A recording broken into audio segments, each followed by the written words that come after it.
তুমি সানগ্লাস পরছো? এটা কি? গুলি? তুমি কাকে গুলি করতে চাও?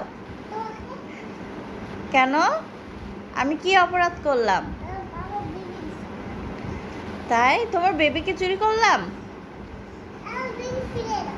তোমার বেবি ফিরিয়ে দিব? আচ্ছা না, আমি তোমার বেবিকে ফিরিয়ে দিব না। তাই? আচ্ছা দাও আমাকে গুলি করে।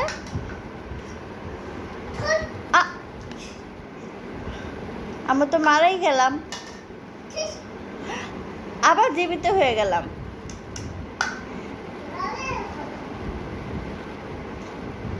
এখন তুমি কি করছো?